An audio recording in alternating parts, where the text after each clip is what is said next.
আমার নবী মদিনায় পাকে, আমার নবী মসজিদে নববীর মিম্বর শরীফে, আর সিরিয়ার জমিনে যুদ্ধ চলতেছে। সেই যুদ্ধের মধ্যে একজন একজন করে শহীদ হচ্ছে। আমার নবী মিম্বরে বসে বলে দিচ্ছেন, ও আমার সাহাবীরা, এখনোই হযরতে যায়েদ ইবনে হারেসা শহীদ হয়ে গেছে। নবী কোথায়? মদিনা শরীফে। যুদ্ধ হচ্ছে কোথায়? সিরিয়াতে। আর আমার নবী এখান থেকে যেন ক্যামেরা দেখে দেখে কথা বলছেন, যেন লাইভ দেখে দেখে কথা বলছেন। নবী বলেন, ও আমার সাহাবীরা, হযরতে যায়েদ ইবনে হারেসা শহীদ হয়ে গেছে। এখন পতাকা হযরতে জাফর ইবনে আবি তালিব রাদিয়াল্লাহু তাআলা আনহুর হাতে। আজ যুদ্ধ চলতেছে। কিছুক্ষণ পর নবী বলছেন, ও আমার সাহাবীরা, হযরতে জাফর বিন আবি তালিব এইমাত্র শহীদ হয়ে গেছে। এখন মুসলমানদের পতাকা হযরতে আব্দুল্লাহ ইবনে রাওয়াহা রাদিয়াল্লাহু তাআলা আনহুর হাতে গিয়েছে। হযরতে আব্দুল্লাহ ইবনে রাওয়াহা যুদ্ধ করতে আছেন। কিছুক্ষণ পর আমার নবী বলছেন, ও আমার সাহাবীরা, এইমাত্র এখনোই হযরতে আব্দুল্লাহ ইবনে রাওয়াহাও শহীদ হয়ে গেছে। সাহাবীরা সবাই আমার নবীর দিকে তাকিয়ে আছেন। নবী যেন লাইভ দেখে দেখে কথা বলছেন। তিনজন শহীদ হয়েছেন। এখন মুসলমানদের পতাকা কার হাতে? কারণ আমার নবী তো চতুর্থ জনের নাম বলেন নাই। চতুর্থ জন কি বলেছেন? মুসলমান তোমরা সাহাবীরা সবাই মিলে একজনকে নির্ধারণ করবে, ওনার হাতেই ইসলাম জয় হবে। এখন বাকি সাহাবী যারা মদিনাতে বসে আছেন, সবাই নবীর দিকে তাকিয়ে আছেন। আমার নবী কি বলছেন? আমার নবী বলছেন, এখন সাহাবীরা সবাই মিলে হযরত খালিদ বিন ওয়ালিদ রাদিয়াল্লাহু তাআলা আনহুর নূরানি হাতে ইসলামের পতাকা তুলে দিয়েছেন। এখন খালিদ বিন ওয়ালিদ এমন একটা বক্তব্য দিয়েছেন, সমস্ত মুসলিমদের মাঝে, সাহাবীদের মাঝে এমন বক্তব্য দিয়েছেন, যেই বক্তব্য সবার অন্তরে জজবা সৃষ্টি হয়েছে। সবাই মরণপণ একেবারে জানবাজি রেখে যুদ্ধ শুরু করেছেন। আমার নবী বলেন, এখন যুদ্ধ আবার তুমুলভাবে শুরু হয়েছে খালিদ বিন ওয়ালিদের নেতৃত্বে। বলতে বলতে বলতে বলতে আমার নবী বলেন, এই মুহূর্তে খালিদ বিন ওয়ালিদের নূরানি হাতে ইসলাম জয়লাভ করে ফেলেছে। একটু বড় ব্যান্ড প্যাকেজ ডিজেতে মেলাতে মানুষের অভাব নাই, কিন্তু মিলাদুন নবীতে বসার, কোরআন হাদিস শোনার মানুষের বড় অভাব। ঠিক না বলেন? এগুলোর কারণ কি? আমাদের ঈমানের চেতনা কমে গেছে, ঈমান দুর্বল হয়ে গেছে, ঈমানের স্বাদ মজা আমরা পাই না। এজন্য আমরা ঈমানি কাজে, ধর্মীয় কাজে আমাদের অংশগ্রহণটা কমে গেছে। ঠিক না বলেন? ব্যাটারি লো মারলে মোবাইলের, তখন মোবাইলের ফাংশন কাজ করে না। আর যদি আমরা সত্যিকার অর্থে মোবাইলকে যদি স্ট্রং চার্জ দিয়ে রাখি, তাহলে আমরা যে কোনো ফাংশন চালাতে পারি। ঠিক তেমনি ভাবে ঈমান যদি মজবুত থাকে, তাহলে আমাদের আর টেনশন থাকে না।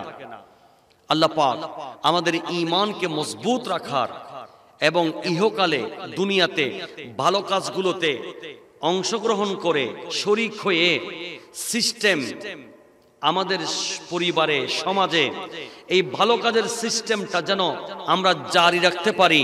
কারণ আগামীতে আমি থাকবো না, কবরে চলে যাব। এই ভালো কাজ যদি চালু থাকে, তো কিয়ামত পর্যন্ত আমার কবরে, আপনার কবরে সওয়াব যেতে থাকবে। কথা বলেন ঠিক কিনা? আমি প্রথমে এজন্য আপনাদেরকে দোকান হাদিস শোনাই। এরপর আমরা যে নবীর মিলাদে এসেছি, মিলাদুন নবী, আমরা যে নবীর করছি, আমরা যে নবীর উম্মত, ইনি কেমন নবী? ইনি মদিনায়ে পাকে বসে, মদিনায়ে পাক থেকে গোটা কায়নাত, গোটা পৃথিবীকে আমার দয়াল নবী নবুয়তের দৃষ্টিতে দেখতে পান। একটু বড় করে বলেন। আমরা কে ঘরে আছি, কে রাস্তায় আছি, কে টেলিভিশনে, কে ফেসবুকে, কে ইন্টারনেটে, কে টিকটকে আছি, কে ইউটিউবে আছি, কে পরিবার নিয়ে গল্পতে আছি, আমার আল্লাহ দেখেন কি দেখেন না? একটু কথা বলবো। সবকিছু দেখেন কে? একটু বড় করে বলতে হবে। আল্লাহ। আমাকে রিজিক দেন কে? আমাকে হায়াত দিয়েছেন কে? আমাকে আশরাফুল মাখলুকাত মানুষ বানিয়েছেন কে?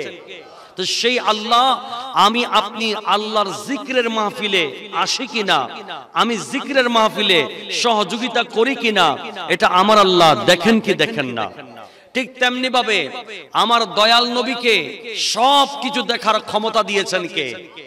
আল্লাহ, সে আল্লাহর দেওয়া ক্ষমতায় আমার দয়াল নবীও রওজায়ে পাক থেকে, মদিনায়ে পাক থেকে দেখতে পান আমরা কে কোথায় আছি, কি করছি। ভাইয়েরা আমার, বুঝাতে চাচ্ছিলাম যে দয়াল নবী আমাদেরকে দেখতে পাচ্ছেন, ওই দয়াল নবী তো আমাকে আপনাকে, দুনিয়ার বান্দারা, দুনিয়ার বন্ধুরা, দুনিয়ার পরিবার আমাকে আপনাকে যখন পর করে দিয়ে কবরে ঢুকিয়ে দিয়ে সবাই চলে আসবে, ওই অন্ধকার কবরে আমার সাথে সাথী হতে, আমার সাথে যেতে কেউ চাইবে না। কিন্তু আমার দয়াল নবী বলেন, উম্মত রে, ও আমার প্রাণের উম্মত, তুমি তো আমি নবীর মিলাদুন নবীতে বসেছিলা, আমি নবীর মিলাদুন নবীতে তুমি জিকির করেছিলা, দরুদ শরীফ পড়েছিলা, আমি নবীর মিলাদুন নবীতে তুমি চাউলের বস্তা দিয়েছো, টাকা দিয়েছো, সহযোগিতা দিয়েছো। আমি দয়াল নবী তোমাকে ভুলে যাইনি। আজ সবাই তোমাকে পর করে চলে যাচ্ছে কবরে দিয়ে, আমি রাসূলুল্লাহ মদিনায়ে পাক থেকে এই এলাকায়, তোমার অঞ্চলে, তোমার কবরের ভিতরে চলে আসছে। তো যেই নবী আমার আপনার কবরে আসবেন, সেই নবীর মিলাদুন নবীতে আমার আপনার আসার দরকার। কথা বলেন না, আমার আপনার আসার দরকার। এই 5 বছরের মেয়াদের মন্ত্রী, 5 বছর মেয়াদের এমপি, 5 বছর মেয়াদের একজন কমিশনার, চেয়ারম্যান, ওনার মন পাওয়ার জন্য আমরা কত না মিছিলে যাই, কত না মিটিং এ যাই, কত না জনসভায় যাই।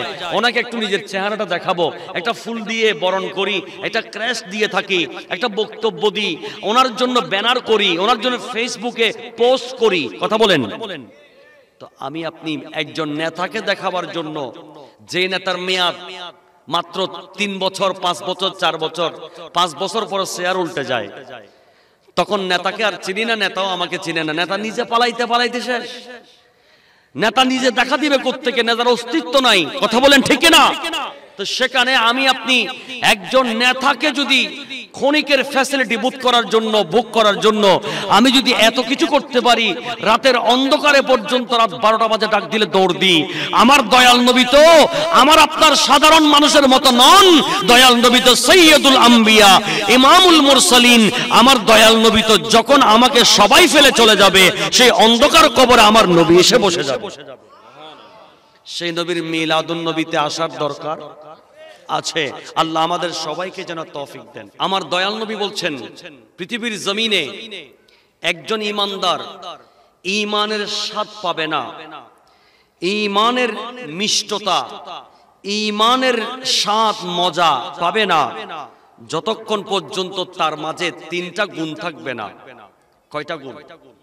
3টা গুণ যতক্ষণ পর্যন্ত একজন মানুষের মাঝে থাকবে না, ততক্ষণ তিনি ঈমানের মজা পাবে না, ঈমানের স্বাদ পাবে না। কথা বলেন ঠিক কিনা?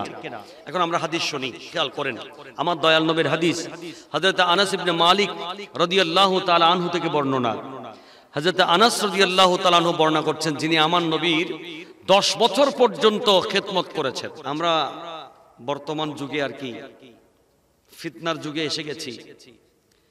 দেখি বাহাদুরি দেখায়, মসজিদে গেলে চিৎকার করে করে কথা বলে, পয়সাওয়ালা, চ্যানেলওয়ালা, ক্ষমতাওয়ালা। ক্ষমতা দেখায় কোথায় বলেন না? মসজিদে। কোথায়? মসজিদে। এটাকে তোমার বাপের দিননগর? তোমার ক্ষমতা মসজিদের এরিয়ার বাইরে। কথা বলেন না? তোমার আমার ক্ষমতা মসজিদের এরিয়ার বাইরে। আপনি যেই হন না কেন, মিনিস্টার হন, প্রধানমন্ত্রী হন, আপনার ক্ষমতা হচ্ছে আল্লাহর ঘরের এরিয়ার বাইরে। আল্লাহর ঘরের ভিতরে কোনো ক্ষমতা চলবে না, নাই। কিন্তু এখন দেখা যায় পাড়াতে যদি একটু পয়সা টয়সা হলে, একটু ক্ষমতা টমতা হাতে আসলে, মসজিদের মধ্যে যায় চিল্লাচিল্লি করতে। আছে না নাই? মাহফিলে বসেছে, কোরআন হাদিস চলতেছে, সেখানে পাশাপাশি গল্প করতেছে। এমন কিছু বাহাদুরি দেখায় কিছু মানুষ আছে। খবরদার। আল্লাহর নবী বলছেন, উম্মত 5টা জায়গায় দুনিয়াবি কথা বললে 40 বছরের কবুল হওয়া ইবাদত সাথে সাথে নষ্ট হয়ে যাবে। একটু বড় করে বলবো না? নাউজুবিল্লাহ। সে 5টা জায়গা কোথায়? 1 নাম্বার মসজিদে, 2 নাম্বার এই যে কোরআন হাদিস যেখানে আলোচনা হয়, কোরআন হাদিস যেখানে আলোচনা হয়, এই মজলিসে দুনিয়াবি কথা বললে 40 বছরের ইবাদত নষ্ট। নাউজুবিল্লাহ বলবো না? আর এই মাহফিলে যদি তওবা করতে পারি আমরা সবাই মিলে, 40 বছরে যদি গুনাহ করে থাকি, জীবনের সমস্ত গুনাহ মাফ হয়ে এই মাহফিল থেকে যাওয়ার সময় জান্নাতি হয়ে বাড়িতে যাব। তাহলে এই মাহফিল আমাকে জান্নাতে নিয়ে যাবে। আর যদি আমি চলতে না জানি, উল্টাপাল্টা করি, এই মাহফিলে আসার কারণে আমাকে জাহান্নামে যেতে হবে। নাউজুবিল্লাহ বলেন। 2 3 নম্বরে কোরআন তেলাওয়াত করলে, সেই কোরআন তেলাওয়াত করার সময় কেউ যদি কথা বলে, সাথে সাথে 40 বছরের ইবাদত নষ্ট। 4 নাম্বার, যখন মসজিদে আজান হয়, আজানের সময় কথা বললে 40 বছরের ইবাদত নষ্ট হয়ে যাবে। 5 নম্বরে কবর জিয়ারত করার সময়, কি করার সময়? কবর জিয়ারত করার সময় কথা বললে 40 বছরের ইবাদত নষ্ট হবে। একটু বড় করে বলি নাউজুবিল্লাহ। কয়টা পেলাম? এই 5টি জায়গায় সাবধান থাকতে হবে। 1 নাম্বার কি বলেছি? মসজিদে। 2 নাম্বার মিলাদে। 3 নাম্বার কোরআন তেলাওয়াতের সময়। 4 নাম্বার আজানের সময়।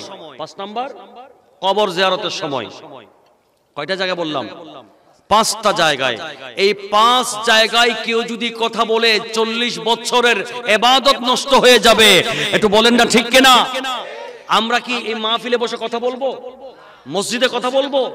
আজান দিলে কথা বলবো? কোরআন তেলাওয়াতে কথা বলবো? আমরা কি কবর জিয়ারতে কথা বলবো? না, আমরা এই সমস্ত বিষয়ে সতর্ক থাকবো। আল্লাহ আমাদেরকে সবাইকে তৌফিক দান করুন।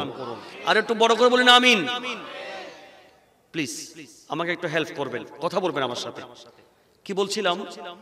আমার প্যারা নবী বলছেন, তোমরা মজা পাবে না ঈমানের। কয়টা জিনিস না থাকলে? 3টা জিনিস না থাকলে। এই 3টা জিনিস যাদের নাই তারা কখনো স্বাদ পাবে না ঈমানের। এখন আসেন সেই 3টা জিনিস কি আমরা একটু গুনে গুনে নিই। হযরতে আনাস বিন মালিক রাদিয়াল্লাহু তাআলা আনহু থেকে বর্ণনা, আল্লাহর প্যারা নবী নবুয়তের নূরানী কণ্ঠে এলান করেন, উম্মত পৃথিবীর জমিনে তোমরা ঈমানের স্বাদ গ্রহণ করতে পারবে না। আন আনাস রাদিয়াল্লাহু তাআলা قال قال رسول الله صلى الله تعالى عليه وسلم ثلاث من كن فيه وجد حلاوة الإيمان। আমার দয়াল নবী বলেন, 3টি জিনিস যার কাছে থাকবে সেই ব্যক্তি একমাত্র ঈমানের স্বাদ পাবে, ঈমানের মজা পাবে। একটু বড় করে বলেন সুবহানাল্লাহ। সেই 3টা জিনিস কি কি? 1 নাম্বার হচ্ছে, আমার নবী বলেন, আইয়াকুন আল্লাহ ওয়া রাসূলুহু আহাব্বা ইলাইহি মিম্মা সিওয়াহুমা। ও দুনিয়ার মানুষ, যাদের অন্তরের মধ্যে আল্লাহ পাক রব্বুল আলামিন এবং আল্লাহর রাসূলের মুহাব্বত, আল্লাহ এবং আল্লাহর রাসূলের মুহাব্বত, আল্লাহ এবং আল্লাহর রাসূলের ভালোবাসা পৃথিবীর সব কিছুর চাইতে বেশি হতে হবে। আর একটু বড় করে, আল্লাহ এবং রাসূলের ভালোবাসা পৃথিবীর সবকিছুর চাইতে বেশি হতে হবে অন্তরের মধ্যে। তাইলেই ঈমানের স্বাদ পাওয়া যাবে, ঈমানের মজা পাওয়া যাবে। কথা বলেন ঠিক কিনা? 1 নাম্বার। 2 নম্বরে আমার নবী বলেন, ও আমার উম্মত পৃথিবীর জমিনে ওয়া ইউহিব্বাল মারআ লিআখিহি ইল্লা লিল্লাহ। যদি পৃথিবীর জমিনে কোনো মানুষ যদি কাউকে মহব্বত করে, কাউকে ভালোবাসে, দুনিয়ার কোনো স্বার্থের জন্য নয়, দুনিয়ার কোনো স্বার্থের জন্য ভালোবাসবে না, একমাত্র আল্লাহ এবং রাসূলের জন্য ভালোবাসবে। সুবহানাল্লাহ। আমরা কাউকে ভালোবাসলে কোনো বিনিময়ের জন্য, বেনিফিটের জন্য, কোনো স্বার্থের জন্য ভালোবাসবো না, আল্লাহর ওয়াস্তে ভালোবাসবো। কথা বলেন ঠিক কিনা? 2 নাম্বার। 3 নম্বরে আমার নবী বলেন, ও আমার উম্মত পৃথিবীর জমিনে ওই সমস্ত উম্মত আইয়ুকরাহা আইয়াউদা ফিল কুফরে বাদা ইদ। আমার উম্মতের মধ্যে যারা ঈমান এনেছে, ঈমান আনার পরে যারা কুফরিতে ফিরে যাওয়া, কুফরি করা তথা কাফের হয়ে যাওয়া, এটাকে এমন ভাবে অপছন্দ করে, এমন ভাবে ত্যাগ করে, এমন ভাবে অপছন্দ করে, যেমনি ভাবে একজন মানুষকে জাহান্নামের মধ্যে নিক্ষেপ করা যেমনি ভাবে অপছন্দ করে, ঠিক তেমনি ভাবে ঈমান আনার পরে তাকে সে কুফরিতে ফিরে যাওয়া কাফের হয়ে যাওয়া সেটাকে সবচাইতে বেশি অপছন্দ করবে। এমন কোয়ালিটি, এমন গুণ যদি অন্তরে থাকে তাহলে নিশ্চয় তারা ঈমানের স্বাদ পেয়ে যাবে। কয়টা জিনিস থাকতে হবে? একটা হচ্ছে পৃথিবীর সবকিছুর চাইতে বেশি ভালোবাসবো আল্লাহ এবং রাসূলকে। কথা বলেন, সবকিছুর চাইতে বেশি ভালোবাসবো কাকে? আল্লাহ এবং রাসূলকে। 2 নম্বরে আমরা দুনিয়াতে কোন মুসলমান ভাইকে মহব্বত করব কোন বিনিময় চেয়ে নয়, একমাত্র আল্লাহর ওয়াস্তে। কথা বলেন, কয়টা গেল? 2। 3 নম্বরে একজন ঈমানদার আগুনে নিক্ষেপ হওয়া, জ্বলন্ত আগুনে নিজে আত্মহুতি দেওয়া বা জ্বলন্ত আগুনে পুড়ে ছাই হয়ে যাওয়া, এটাকে যেভাবে অপছন্দ করে ঠিক তেমনি ভাবে তার চাইতে বেশি অপছন্দ করবে সে ঈমান আনার পরে কাফের হয়ে যাওয়া, এটাকে বেশি অপছন্দ করবে। এই গুণ যদি কোনো মানুষের মাঝে থাকে সেই ব্যক্তি ঈমানের স্বাদ পেয়ে যাবে, ঈমানের মজা পাবে। সে আযান শুনলে ঘরে বসে থাকতে পারবে না, সে আযান শুনলে মসজিদের দিকে দৌড়াবে, মিলাদুন নবীর আওয়াজ শুনলে, নবীর দরুদ শুনলে তাকে ঘরে ধরে রাখা যাবে না, সে অবশ্যই মিলাদুন নবী মাহফিলে চলে যাবে। একটু বড় করে বলি না সুবহানাল্লাহ। তাহলে আজকের দিনে আমাদের অন্তরে ঈমানের মজা চলে যাচ্ছে, ঈমানের স্বাদ চলে যাচ্ছে। কারণ কি? আমরা আল্লাহ এবং রাসূলের চাইতে নিজের বউকে বেশি ভালোবাসি, আল্লাহ এবং রাসূলের চাইতে বিল্ডিংকে বেশি ভালোবাসি, আল্লাহ রাসূলের চাইতে ধন সম্পদকে বেশি ভালোবাসি, আল্লাহ রাসূলের চাইতে বন্ধু বান্ধবকে বেশি ভালোবাসি, আল্লাহ রাসূলের মিলাদ এবং জিকির থেকে আমরা ফেসবুক ইন্টারনেটকে বেশি ভালোবাসি। এজন্য আমাদের মিলাদ ভালো লাগে না, মসজিদে বসে থাকতে ভালো লাগে না, কিন্তু ফেসবুক নিয়ে ঘন্টার পর ঘন্টা বসে থাকতে ভালো লাগে। কথা বলেন ঠিক কিনা? এগুলো একমাত্র আমাদের ঈমান কমজোর হওয়ার কারণে। আল্লাহ আমাদেরকে পরিপূর্ণ মুমিন হওয়ার তৌফিক দান করুক। একটু বড় করে বলুন আমিন। আল্লাহকে যে পাইতে চায় হাজরতকে ভালোবেসে,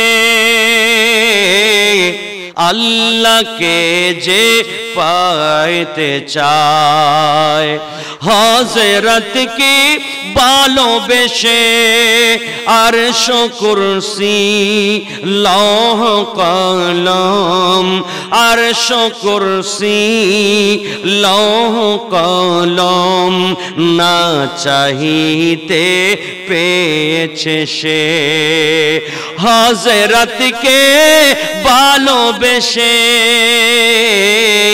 আল্লাহকে যে পাইতে চায়। সালাতুন ইয়া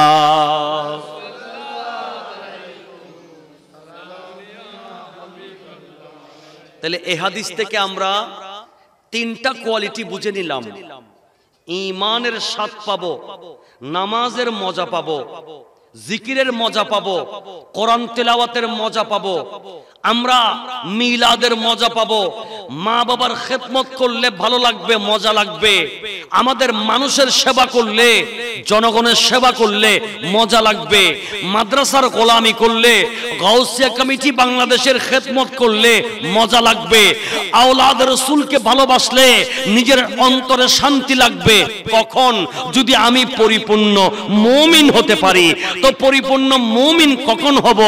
যখন আমার অন্তরে আল্লাহ এবং রাসূলের ভালোবাসা পৃথিবীর সব কিছুর চাইতে বেশি হবে, তখনই আমি পরিপূর্ণ মুমিন হব। কথা বলেন ঠিক কিনা? আমরা মানুষকে ভালোবাসবো, মুসলমান ভাইকে ভালোবাসবো আল্লাহর ওয়াস্তে, এবং আমরা ঈমানদার হওয়ার পরে কাফের হওয়াকে এত বেশি অপছন্দ করব, যেভাবে আগুনে পুড়লে আগুনে নিজেকে নিক্ষেপ করাটাকে অপছন্দ করি, ঠিক তেমনি ভাবে আমরা ঈমান থেকে কুফরিতে যাওয়াকে তার চাইতে বেশি অপছন্দ করব।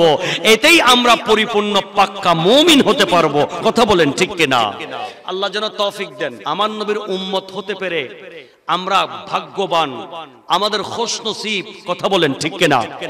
আমাদের ভাগ্য ভালো ছিল না, কিন্তু দয়াল নবী পৃথিবীতে তশরিফ এনে আমাদেরকে ভাগ্যবান করে দিয়েছেন। আমাদেরকে রহমত ওয়ালা নবী আল্লাহ দিয়ে আমাদেরকে রহমতের ভাগীদার বানিয়ে দিয়েছেন। একটু বড় করে বলি না সুবহানাল্লাহ। আমাদের নবী রহমত ওয়ালা, ঠিক না? আমাদের নবী নেয়ামতওয়ালা, আমাদের নবী জান্নাতওয়ালা, কথা বলেন না ঠিক না? আমাদের নবী আল্লাহওয়ালা, ঠিক না বলেন? আমরা সেই নবী পাওয়ার কারণে আমাদেরকে আল্লাহ রহমতের হিস্সা দিয়েছেন, রহমতের ভান্ডার আমাদেরকে দিয়ে আমাদেরকে রহমতওয়ালা বানিয়ে দিয়েছেন। একটু বড় করে বলি না সুবহানাল্লাহ। তাহলে আমরা রহমতওয়ালা নবী পেয়ে খুশি না বেজার? মোরা দন্দ গো রাসূল আপনাকে পেয়ে, মোরা দন্দ গো রাসূল আপনাকে পেয়ে, আরো বেশি দন্য আপনার উম্মতি হয়ে, ইয়া রাসূলুল্লাহ, ইয়া, সবাই একই সাথে, ইয়া রাসূলুল্লাহ, সবাই একই সাথে, ইয়া রাসূলুল্লাহ, ইয়া হাবিবাল্লাহ, মোরা ধন্য গো রাসূল আপনাকে পেয়ে, মোরা ধন্য গো রাসূল আপনাকে পেয়ে, আরো বেশি ধন্য আপনার উম্মতি হয়ে, আরো বেশি ধন্য আপনার উম্মতি হয়ে, ইয়া রাসূলুল্লাহ, ইয়া হাবিব, বলুন ইয়া রাসূলুল্লাহ, বল্লা বলুন ইয়া রাসূলুল্লাহ, ইয়া হাবিবাল্লাহ, সালাতুন ইয়া।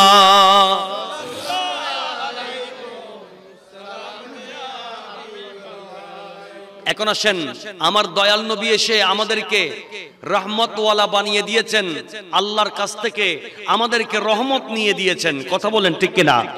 আমাদের নবীও রহমতওয়ালা, আমাদের নবীর উম্মত যখন আমরা হয়ে গেছি, আমাদেরকে আমার নবী আল্লাহর রহমত দিয়ে, আল্লাহর ধনভাণ্ডার থেকে আল্লাহর দয়া দিয়ে ভরপুর করে দিয়েছেন, কথা বলেন ঠিক কিনা? এটা তো আমার কথা নয়, আমার দয়াল নবীর কথা। একটু খেয়াল করেন, ইমামে তাবরানী ওনার কিতাব আল মুজামুল আওসাতের মধ্যে বয়ান করেছেন, আল মুস্তাদরাকের মধ্যে ইমাম হাকিম বয়ান করেছেন, কানজুল উম্মালের মধ্যে ইমামে হিন্দি রহমতুল্লাহ আলাইহি বয়ান করেছেন, মাজমাউজ জাওয়ায়েদের মধ্যে ইমামে খাইসামি রহমতুল্লাহ আলাইহি নোট করেছেন। এভাবে অসংখ্য কিতাবের মধ্যে হাদিসে পাক নোট হয়েছে। আমার দয়াল নবী কি বলছেন দেখেন, আমাদেরকে আমার নবী কিভাবে রহমতওয়ালা বানিয়ে দিয়েছেন। আন আনাস রাদিয়াল্লাহু তাআলা আন, হযরত আনাস বিন মালিক রাদিয়াল্লাহু তাআলা আনহু থেকে বর্ণনা, উনি বলছেন, ক্বালা রাসূলুল্লাহ সাল্লাল্লাহু তাআলা আলাইহি ওয়াসাল্লাম, আল্লাহর প্যারা নবী নবুয়তের নূরানী কণ্ঠে আমাদেরকে জানান দিচ্ছেন, উম্মতি উম্মাতুন মারহুমাতুন। আমার দয়াল নবী বলেন, ও আমার উম্মত, তোমরা যেমন তেমন উম্মত নয়, তোমাদেরকে আমি নবী আমার উম্মত বানিয়ে আল্লাহ পাক রব্বুল আলামিন এত বেশি দয়া করেছেন। আল্লাহ পাক নিজেই বলেছেন, কুনতুম খায়রা উম্মাতিন উখরিজাত লিন-নাস তা'মুরুনা বিল মারুফ ওয়া তানহাউনা আনিল মুনকার। আমার নবী আমাকে আপনাকে উম্মত বানিয়ে আল্লাহ পাক রব্বুল আলামিনের পক্ষ থেকে এত বিশাল নিয়ামতের ভাগীদার বানিয়েছেন। আল্লাহ পাক রব্বুল আলামিন কোরআনে পাকের মধ্যে আমাদেরকে কুনতুম খায়রা উম্মাহ বলেছেন, আমাদেরকে সমস্ত নবীদের উম্মতের ভিতরে আমাদেরকে শ্রেষ্ঠ উম্মত বলে আমার আল্লাহ ঘোষণা দিয়েছেন। এখন আমার দয়াল নবী বলছেন, আমার দয়াল নবী বলেন, উম্মতি উম্মাতুন মারহুমাতুন। আমার উম্মত কেমন উম্মত? আমার উম্মত হচ্ছে মারহুমা। মারহুমা মানে রহমত প্রাপ্ত। আমার উম্মত দয়া প্রাপ্ত। আমার উম্মত আল্লাহর পক্ষ থেকে দয়া প্রাপ্ত। মুতাবুন আলাইহা তাদখুলু কুবুরাহা বিজুনুবিহা ওয়া তাখরুজু মিন কুবুরিহা লা যুনুবা আলাইহা। আমার প্যারা নবী নবুয়তের নূরানী কণ্ঠে এলান করেন, উম্মত পৃথিবীর জমিনে আমার যারা উম্মত হয়েছে, আমি দয়াল নবীর উম্মত যারা হতে পেরেছে, আমি রাসূলুল্লাহ তাদের ব্যাপারে ঘোষণা দিচ্ছি, উম্মতি উম্মাতুন মারহুমাতুন। আমার প্রত্যেক উম্মত আল্লাহর পক্ষ থেকে দয়া প্রাপ্ত, রহমত প্রাপ্ত। একটু বড় করে বলি, মুতাবুন আলাইহা। আমার উম্মতকে আল্লাহ পাক রব্বুল আলামিন তাওবা করার সুযোগ দিয়েছেন। সুবহানাল্লাহ। আমরা গুনাহ করি কিনা? কথা বলেন না, গুনাহ করি কিনা? গুনাহ করি আমরা, কিন্তু আমার আল্লাহ একটা সিস্টেম রেখেছেন আমার নবীর উম্মতদের জন্য। উম্মত গুনাহ করেছো, এটা যখন তুমি বুঝতে পেরেছো, সাথে সাথে আমার মাওলার দরবারে তওবা করে ফেলো, ভবিষ্যতে আর করবে না বলে প্রমিস করো, তাহলে তোমার অতীতের সমস্ত গুনাহ আমার আল্লাহ মাফ করে দিবেন। একটু বড় করে বলেন। আমার প্যারা নবী এবার আরো নুরানি কন্টেলান করছেন, তাদখুলু কুবুরাহা বিযুনুবিহা ওয়া তাখরুজু মিন কুবুরিহা লা যুনুবা আলাইহা। আমার নবী বলেন, ও আমার উম্মত এমন রহমত প্রাপ্ত। আল্লাহর প্যারা নবী নুরানি কণ্ঠে বলেন, উম্মত রে, তোমরা কবরে আসবে গুনাহের পাহাড় নিয়ে, অসংখ্য গুনাহ নিয়ে তোমরা কবরে আসবে, কিন্তু যেদিন কিয়ামতের ময়দানে তোমরা উঠবা, আমার উম্মতরা কিয়ামতের দিন উঠবে, সেদিন তাদের আমল নামায় কোনো গুনাহ থাকবে না। আর একটু বড় করে বলতে হবে, উম্মত আমার গুনাহ নিয়ে কবরে ঢুকবে, কিন্তু কিয়ামতের ময়দানে উঠবে গুনাহ ছাড়া। সুবহানাল্লাহ বলবো না? এটা কিভাবে সম্ভব? সাহাবায়ে কেরাম আমার নবীর দিকে বড় আশ্চর্যান্বিত, আশ্চর্যের চোখে দেখে আছেন। নবী কি বলছেন? গুনাহ নিয়ে কবরে গেছে, কিয়ামতের দিন উঠবে গুনাহ ছাড়া হয়ে, গুনাহ মুক্ত হয়ে, দাগ মুক্ত হয়ে। এটা কিভাবে সম্ভব? নবীকে একটু বলেন না। আমার নবী বলেন, তুমাহসু আনহা যুনুবুহা বিইস্তিগফারিল মুমিনিনা লাহা। এ আমার উম্মত, তুমি কবরে চলে গেছো, কিন্তু তোমার সন্তানকে রেখে গেছো, ঠিক কিনা? তুমি কবরে চলে গেছো, তোমার ঈমানি ভাই বোন, মুসলমান ভাই বোনদেরকে রেখে গেছো। তুমি কবরে চলে গেছো, তোমার পীর ভাই বোন তুমি দুনিয়াতে রেখে গেছো। কিয়ামত পর্যন্ত একের পর এক মুসলিম ভাইয়েরা, ঈমানি ভাইয়েরা দুনিয়াতে জীবিত আছে। ওরা মিলাদ পড়বে, ওরা জিকির করবে, ওরা নামাজ পড়বে, ওরা রোজা রাখবে, ওরা ভালো কাজ করবে। আর ভালো কাজ করার পরে ওরা আমার আল্লাহর দরবারে যখন হাত তুলে দোয়া করবে, তারা নিজের একার জন্য দোয়া করবেন না, ওনারা দোয়া করবে কাদের জন্য? আল্লাহুম্মা গফির লানা ওয়া লিওয়ালিদাইনা ওয়া লিমান তাওয়ালাদা ওয়াল উস্তাযনা ওয়া লিশাইখিনা ওয়া লিমাশাইখিনা ওয়া লিজামিইল মুমিনিনা ওয়াল মুমিনাত ওয়াল মুসলিমিনা ওয়াল মুসলিমাত। কথা বলেন ঠিক কিনা? আমার বাবারা ভাইয়ারা, আল্লাহর নবী বলেন, ও আমার উম্মত, তোমরা তো এক পর্বের পর এক পর্ব, এক জেনারেশনের পর এক জেনারেশন কবরে চলে যাবে, আরেকটা জেনারেশন দুনিয়ার জমিনে থাকবে। আমার উম্মত কবরে চলে গেছে গুনাহ নিয়ে, আর উম্মতের আওলাদ, ছেলে মেয়ে, ভাই বন্ধু, আত্মীয় স্বজন, মুসলমান ভাই বোনেরা সারা বিশ্বের মধ্যে ছড়িয়ে ছিটিয়ে আছে, পীর ভাই বোনেরা আছে, এনারা সব সময় দোয়া করবে, আল্লাহ আমার ঈমানি ভাইকে ক্ষমা করে দাও, যারা ঈমান নিয়ে কবরে গেছে মাফ করে দাও, মুসলমান ভাইদেরকে ক্ষমা করে দাও। এভাবে মুসলমানরা একের পর এক দোয়া করতে থাকবে। মুসলমানদের ইস্তেগফারের কারণে মুসলমানরা আল্লাহর দরবারে দোয়া করবে। এই দোয়ার কারণে আমার আল্লাহ ওই মুসলমান যারা কবরে গেছে তাদের জিন্দেগির গুনাহ মাফ করে দিবেন। আল্লাহু আকবার কবীরা, ইয়া রাসূলুল্লাহ, জিন্দাবাদ। এখন বলেন আমার বাবারা, আমার বাবা মারা গেছেন, আমার দাদা মারা গেছেন, দাদা মারা যাওয়ার সময় বাবাকে রেখে গেছেন, বাবা কবর জিয়ারত করেন কি করেন না? নামাজ পড়ে রব্বির হামহুমা কামা রব্বায়ানি সগীরা বলে বলে দোয়া করেন কি করেন না?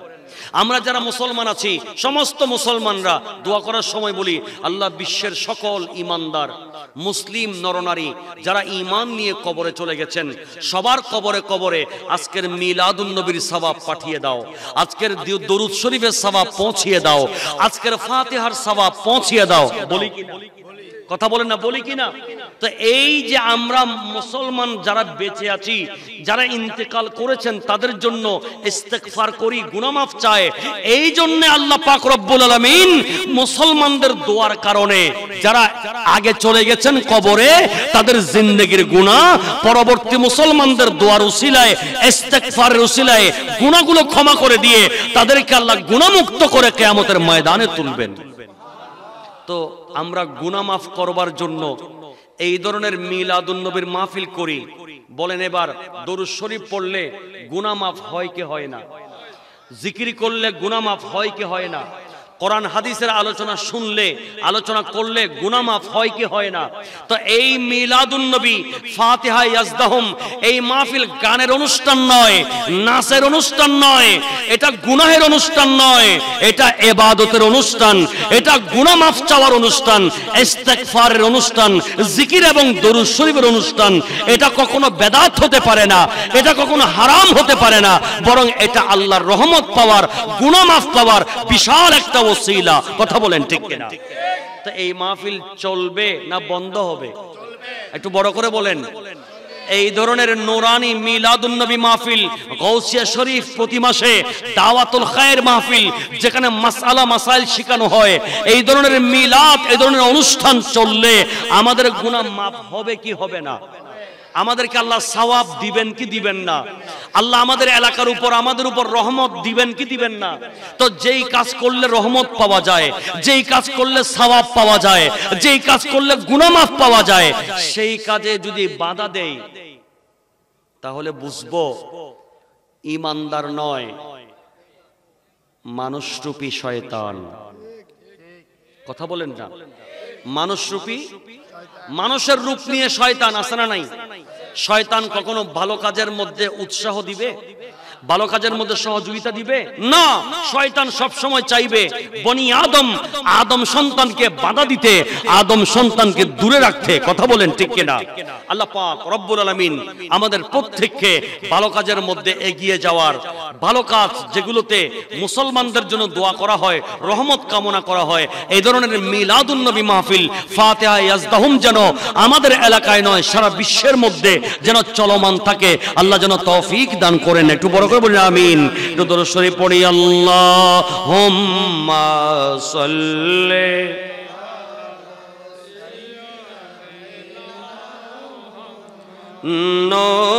নবিয়েনা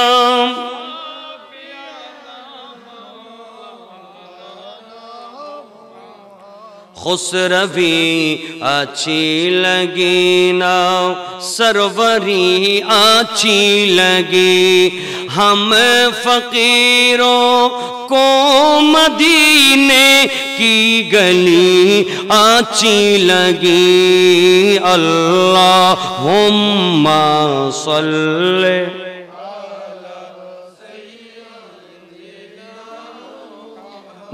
নবিয়েনা।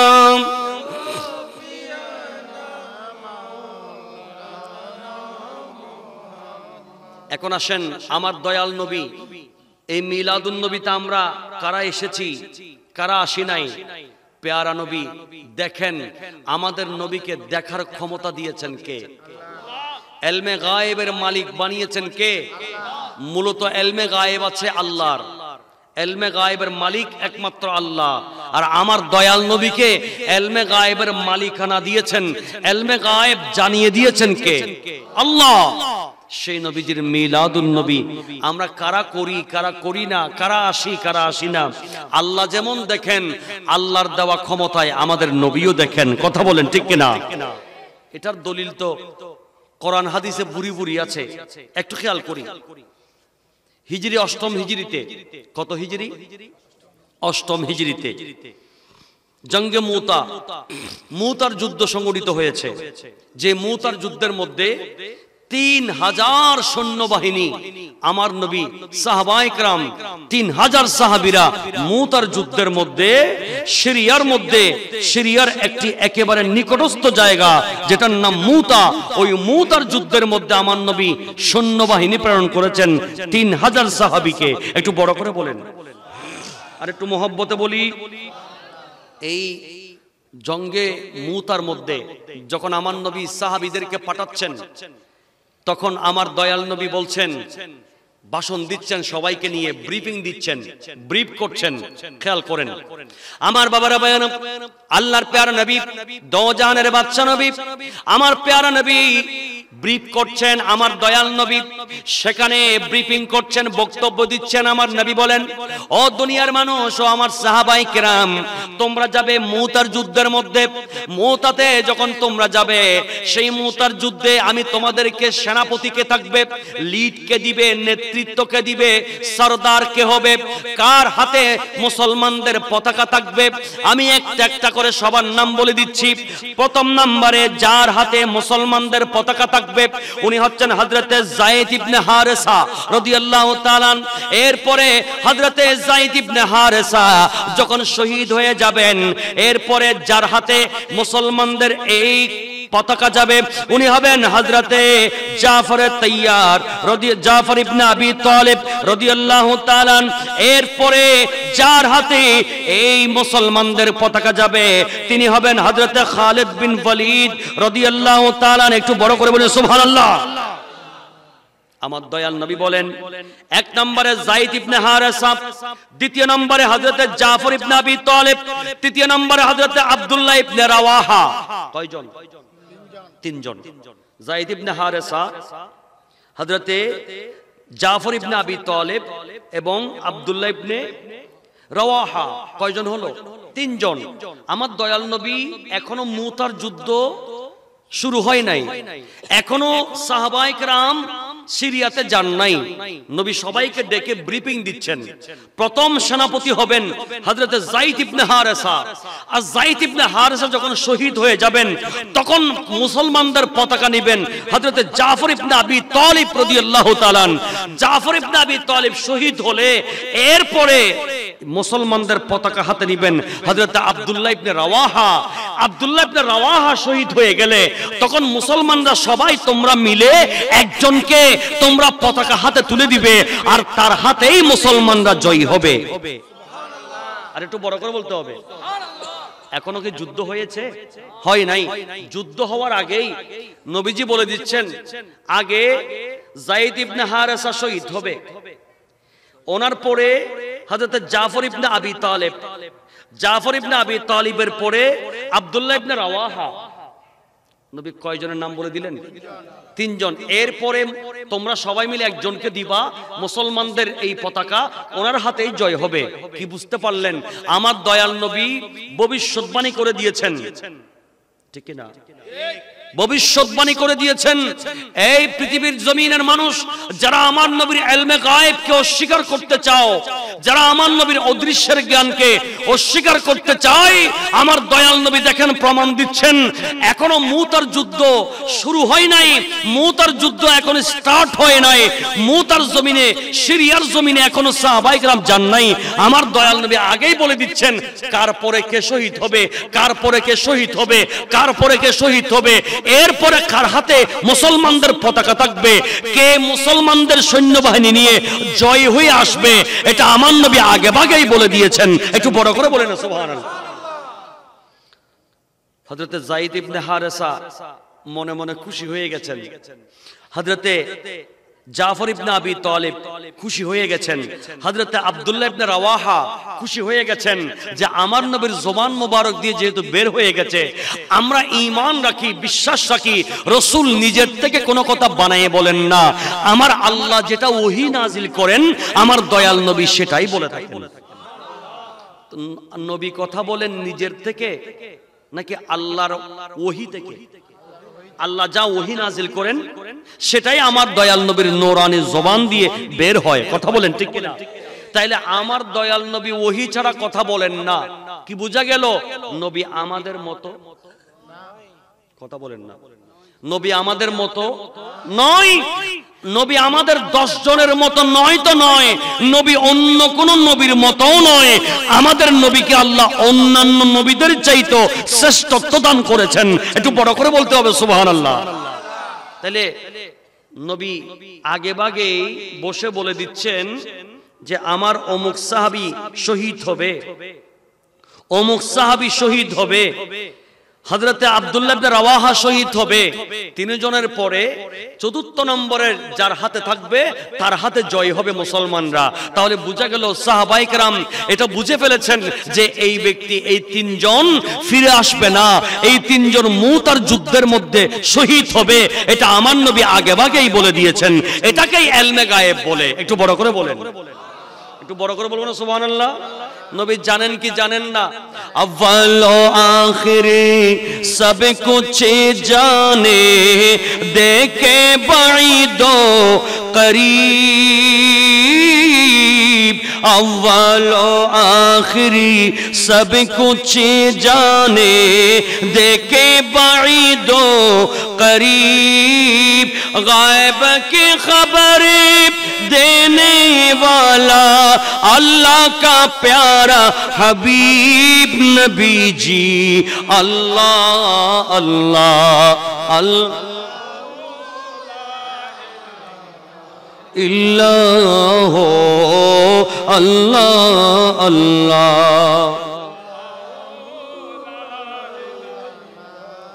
इल्लाह सलातुनिया।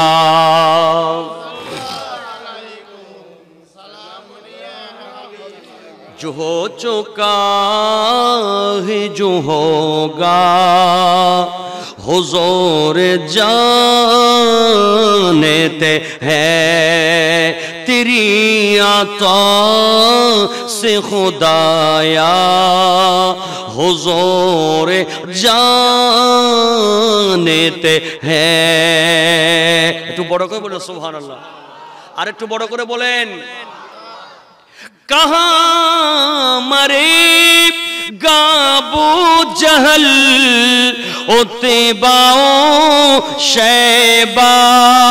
कहाँ मरे गाबू जहल उतबाओ शैबा।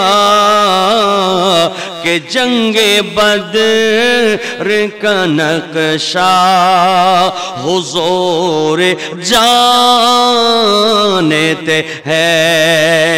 कि जंगे मोता की नक्शा हुजूर जानते हैं।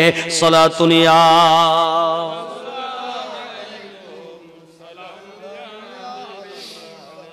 আমার দয়াল নবী বলে দিলেন। একথা শুনে সবাই কনফার্ম হয়ে গেল যে এই তিনজন আর এই যুদ্ধ থেকে ফেরত আসবেন না। ওই তিনজনও মনে মনে মনস্থ করেছেন আমাদেরকে আমার দয়াল নবী যেহেতু শুভ সংবাদ দিয়ে ফেলেছেন, আমরা মুতার যুদ্ধের মধ্যে শহীদ হয়ে যাব, ওয়াপস আর ফিরে আসবো না। একটু বড় করে বলেন সুবহানাল্লাহ। এনারা এই জন্য পরিবার থেকে বিদায় নিয়ে ফেলেছেন। এখন মুতার যুদ্ধ শুরু হয়েছে কোথায়? সিরিয়াতে। আমার নবী কোথায়? সৌদি আরবের জমিনে। কথা বলেন। আমার নবী মদিনায় পাকে, আমার নবী মসজিদে নববীর মিম্বর শরীফে, আর সিরিয়ার জমিনে যুদ্ধ চলতেছে। সেই যুদ্ধের মধ্যে একজন একজন করে শহীদ হচ্ছে। আমার নবী মিম্বরে বসে বলে দিচ্ছেন, ও আমার সাহাবীরা, এখনোই হযরতে যায়েদ ইবনে হারেসা শহীদ হয়ে গেছে। সুবহানাল্লাহ কে আসতে বলবেন। নবী কোথায়? মদিনা শরীফে। যুদ্ধ হচ্ছে কোথায়? সিরিয়াতে। আর আমার নবী এখান থেকে যেন ক্যামেরা দেখে দেখে কথা বলছেন, যেন লাইভ দেখে দেখে কথা বলছেন। নবী বলেন, ও আমার সাহাবীরা, হযরতে যায়েদ ইবনে হারেসা শহীদ হয়ে গেছে। এখন পতাকা হযরতে জাফর ইবনে আবি তালিব রাদিয়াল্লাহু তাআলা আনহুর হাতে। আজ যুদ্ধ চলতেছে। কিছুক্ষণ পর নবী বলছেন, ও আমার সাহাবীরা, হযরতে জাফর বিন আবি তালিব এইমাত্র শহীদ হয়ে গেছে। এখন মুসলমানদের পতাকা হযরতে আব্দুল্লাহ ইবনে রাওয়াহা রাদিয়াল্লাহু তাআলা আনহুর হাতে গিয়েছে। হযরতে আব্দুল্লাহ ইবনে রাওয়াহা যুদ্ধ করতে আছেন। কিছুক্ষণ পর আমার নবী বলছেন, ও আমার সাহাবীরা, এইমাত্র এখনই হযরতে আব্দুল্লাহ ইবনে রাওয়াহাও শহীদ হয়ে গেছে। সাহাবীরা সবাই আমার নবীর দিকে তাকিয়ে আছেন। নবী যেন লাইভ দেখে দেখে কথা বলছেন। তিনজন শহীদ হয়েছেন। এখন মুসলমানদের পতাকা কার হাতে? কারণ আমার নবী তো চতুর্থ জনের নাম বলেন নাই। চতুর্থ জন কি বলেছেন? মুসলমান তোমরা সাহাবীরা সবাই মিলে একজনকে নির্ধারণ করবে, ওনার হাতেই ইসলাম জয় হবে। সুবহানাল্লাহ বলবো না? এখন বাকি সাহাবী যারা মদিনাতে বসে আছেন সবাই নবীর দিকে তাকিয়ে আছেন, আমার নবী কি বলছেন? আমার নবী বলছেন, এখন সাহাবীরা সবাই মিলে হযরত খালিদ বিন ওয়ালিদ রাদিয়াল্লাহু তাআলা আনহুর নূরানি হাতে ইসলামের পতাকা তুলে দিয়েছেন। এখন খালিদ বিন ওয়ালিদ এমন একটা বক্তব্য দিয়েছেন, সমস্ত মুসলিমদের মাঝে, সাহাবীদের মাঝে এমন বক্তব্য দিয়েছেন যেই বক্তব্যে সবার অন্তরে জজবা সৃষ্টি হয়েছে। সবাই মরণপণ একেবারে জানবাজি রেখে যুদ্ধ শুরু করেছেন। আমার নবী বলেন, এখন যুদ্ধ আবার তুমুলভাবে শুরু হয়েছে খালিদ বিন ওয়ালিদের নেতৃত্বে।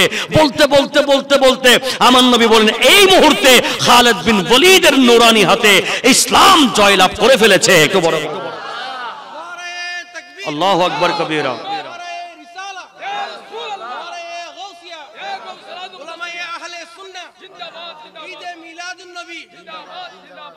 আমার দয়াল নবী খালিদ বিন ওয়ালিদের নূরানি হাতে যখন ইসলামের পতাকা এসেছে, তখন আমার নবী এখানে মসজিদে নববীর মিম্বরে বসে দোয়া করছেন, আল্লাহ, খালিদ বিন ওয়ালিদ ইনি তোমার অস্ত্র, তোমার তলোয়ার, ইনাকে আমি নবী সাইফুল্লাহ উপাধি দিয়েছি।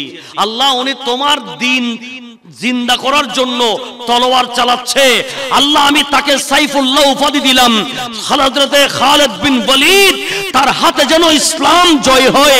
আল্লাহ, তুমি ইসলামকে বেইজ্জত করিও না, আমার সাহাবীদেরকে বেইজ্জত করিও না। আমার নবী দিকে হাত তুলে দোয়া করেছেন, আর ওদিকে খালিদ বিন ওয়ালিদ রাদিয়াল্লাহু তাআলা আনহুর নূরানি হাতে মুতার যুদ্ধ বিজয় লাভ করে ফেলেছে। সাহাবীরা সবাই বসে আমার নবীর চেহারার দিকে তাকিয়ে তাকিয়ে শুনতে আছেন, কোথায় সিরিয়াতে যুদ্ধ হচ্ছে, কোথায় নবী মদিনায় বসে বলে দিচ্ছেন। কথা বলেন ঠিক কিনা? এখন কিছুদিন পরে ওখান থেকে আসলেন, ফেরত আসলেন। তোর মধ্যে হযরতে একজন সাহাবী হযরতে ইয়ালা ইবনে মুনাব্বাহ রাদিয়াল্লাহু তাআলা, উনি এসে আমার নবীকে বলছেন, ইয়া রাসূলুল্লাহ, ইয়া হাবিবাল্লাহ, যুদ্ধের ময়দানের সমস্ত ঘটনা আমি আমার কপালের চোখে দেখেছি। সুবহানাল্লাহ আসতে বলবেন। আমার দয়াল নবী বলেন, ও আমার সাহাবী, যুদ্ধের ময়দানের ঘটনা কি তুমি বলবা, তুমি বর্ণনা করবা, নাকি আমি রাসূল বর্ণনা করব?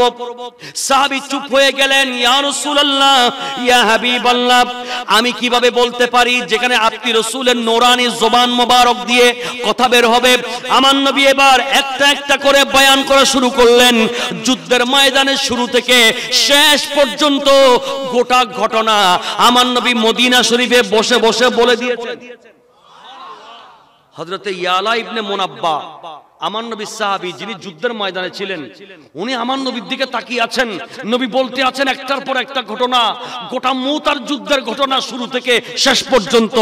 আমার নবী এমন পুঙ্খানুপুঙ্খানু ভাবে বলেছেন, হযরতে ইয়ালা ইবনে মুনাব্বা বলেন, ইয়া রাসূলুল্লাহ, খোদার কসম করে বলছি, আমি নিজের কপালের চোখে যাও দেখেছি, আপনি দয়াল নবী মদিনায় পাকে বসে বসে তা হুবহু বলে দিয়েছেন। একটু বড় করে বলেন না সুবহানাল্লাহ।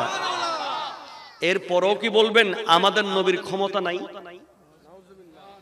এরপরও কি বলবেন নবী ইলমে গায়েব জানেন না? এরপরও কি বলবেন নবী দুর্বল, নবী উম্মতের কল্যাণ করতে পারেন না?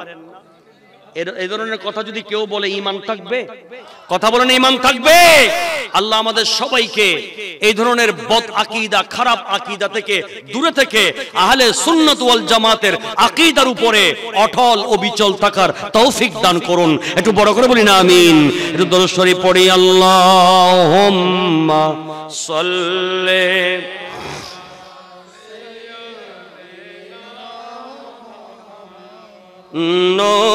নবিয়েনা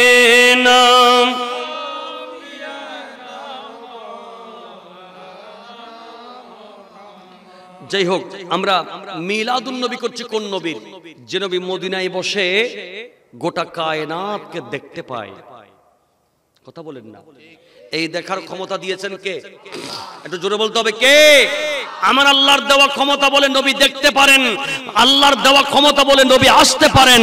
এই ক্ষমতা আমার নবীর নিজের নয়, আমার নবীকে আল্লাহ দয়া করে দান করেছেন। কথা বলেন ঠিক কিনা? আল্লাহ এই আকীদাগুলো আমাদের অন্তরে মজবুতভাবে ধরে রাখার তৌফিক দান করো। দেখা যাচ্ছে এই আমার মুরিদরা শোনো, আমি গৌসে আজম দস্তগীরকে আল্লাহ এমন ক্ষমতা দিয়েছেন, আমি বিশ্বের পশ্চিম প্রান্তে থাকলে আমার মুরিদ যদি বিশ্বের পূর্ব প্রান্তে থাকে, আমার মুরিদের যদি সতর উঠে যায়, আমি গৌসে আজম দস্তগীর দয়া করে গৌসিয়তের হাত বাড়িয়ে আমার মুরিদের সতরটাকে দিতে পারি। এই ক্ষমতা আল্লাহ আমাকে দান করেছেন। চিৎকার দিয়ে বলি সুবহানাল্লাহ। তো গৌসে আজম দস্তগীরের যদি এই ক্ষমতা হয়, আমার দয়াল নবীর ক্ষমতা কত বেশি হবে? কথা বলেন না। এগুলো বুঝতে চায় না আমার দাড়িওয়ালা ভাই, পাগড়িওয়ালা ভাই, কোরআন হাদিস পড়ুয়া ভাই, আলেম দাবি করে, মুফতি দাবি করে, আন্তর্জাতিক ক্ষতি সম্পন্ন মুফাসসিরে কোরআন দাবি করে, আর মানুষের ঈমানের ক্ষতি করে। কথা বলেন ঠিক কি না? আল্লাহ আমাদের ঈমানকে মজবুত রাখার তৌফিক দান করুন। আর একটু মুহাব্বতে বলিনা আমিন। এখন আমার দয়াল নবী কি দিলেন দেখেন। আল্লাহর প্যারা নবী দুনিয়ার জমিন থেকে বিদায় নিচ্ছেন। বিদায় হজের দিন আমার নবী এবার বললেন, ও আমার সাহাবীরা রে, আমি তোমাদেরকে দুইটা জিনিস দিয়ে যাচ্ছি, এই দুইটা জিনিস তোমরা মজবুতভাবে আঁকড়ে ধরবা, তোমরা পথভ্রষ্ট হবে না। লান তাদিল্লু বাদি, আমার পরে তোমরা পথভ্রষ্ট হবে না। সাহাবীরা আশ্চর্য হয়ে গেলেন, ইয়া রাসূলুল্লাহ, আমাদের জন্য যে দুইটা জিনিস রেখে যাচ্ছেন সেগুলো কি?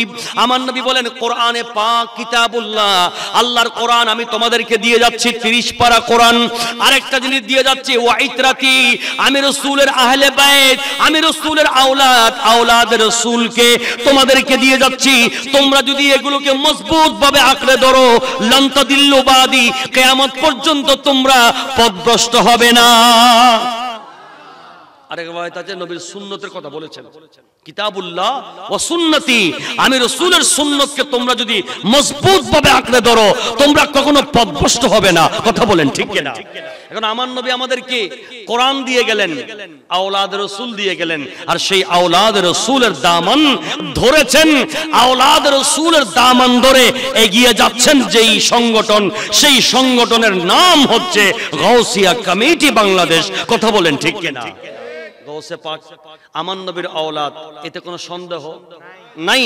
হাসানি হুসাইনি। আর গৌসে পাকের পরে আমরা তো গৌসে আজমকে দেখি নাই, গরিব নওয়াজকে দেখি নাই।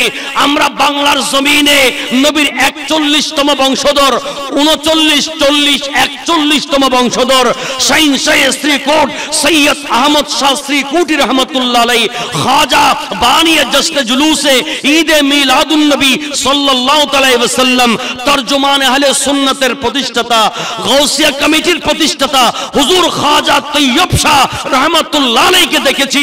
বর্তমান হুজুর কিবলা তাহের শাহ এবং সাবের শাহকে দেখেছি। কথা বলেন ঠিক কি না? আমরা ওনাদের দামান ধরেছি, তার মানে কি ভুল করেছি নাকি ঠিক করেছি? একটু কথা বলতে হবে। এই ধরার জন্য, আওলাদ রাসূলের দামান ধরার জন্য কোন পৃথিবীর জমিনের, বাংলার জমিনের কোন সুন্নি আলেম বলেন না, আওলাদ রাসূলের দামান ধরার জন্য আজ থেকে ১৫০০ বছর আগে বিদায় হজের দিনে আমার নবী আরাফাতের ময়দানে বলে গেছেন, তোমরা এক হাতে কোরআন ধরে রাখো, আর এক হাতে আমি নবীর আওলাদ, আওলাদ রাসূলের দামান ধরে রাখো। কথা বলেন ঠিক কিনা? সেই আওলাদ রাসূলের দামান ধরলে কি হবে? নবী 1 নম্বর ঘোষণা দিয়েছেন, তোমরা পথভ্রষ্ট হবে না, জাহান্নামী হবে না, তোমরা আহলে সুন্নাত ওয়াল জামাতের উপরে থাকবা, সিরাতে মুস্তাকিম জান্নাতি পথের উপরে থাকবা, তোমাদের আখির ঠিকানা হবে জান্নাত। কথা বলেন ঠিক কিনা? এখন আসেন, আওলাদ রাসূলকে আমরা মহব্বত করব, তার বিনিময় কি পাবো? আমার পেয়ারা নবী নূরানি কণ্ঠে এলান করছেন, বড় সুন্দর হাদিসে পাক আমার নবী ইরশাদ করলেন। আমার পেয়ারা নবী নবুয়তের নূরানি কণ্ঠে এলান করেন, উম্মত আন্না রাসূলুল্লাহ সাল্লাল্লাহু তাআলা ওয়াসাল্লাম قال, হযরতে ইমামে তাবরানী ওনার আওসাতের মধ্যে বয়ান করেছেন, হযরতে হাসান ইবনে আলী রাদিয়াল্লাহু তাআলা আন থেকে বর্ণনা, উনি বলেন আমার প্যারা নবী নূরানি কণ্ঠে এলান করেছেন, আলজিমু মাওয়াদ্দাতানা আহলাল বাইত ফাইন্নাহু মান লাকিয়াল্লাহ ওয়া হুয়া ইয়াওয়াদ্দুনা দাখালাল জান্নাহ বিশাফাতিনা।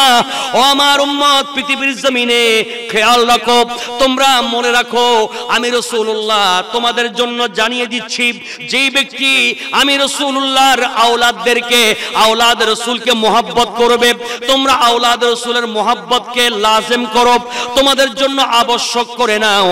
আমি রাসূলের আওলাদকে তোমরা যদি মুহাব্বত করো, ফাইন্নাহু মান লাকিয়াল্লাহ ওয়া হুয়া ইয়াবাদুনা দাখালাল জান্নাহ বিশাফাআতিনা। আমার নবী বলেন, ও আমার উম্মত, পৃথিবীর জমিনে যারা আমি নবীর আওলাদ, আওলাদ রাসূলের দামান ধরবে, আওলাদ রাসূলকে মুহাব্বত করবে, আওলাদ রাসূলের দামান ধরে যারা ইন্তেকাল করবে, কিয়ামতের দিন আমি রাসূলুল্লাহ এবং আমার আওলাদের সুপারিশে ওই ব্যক্তিদেরকে আমার আল্লাহ জান্নাত দান করে দিবে।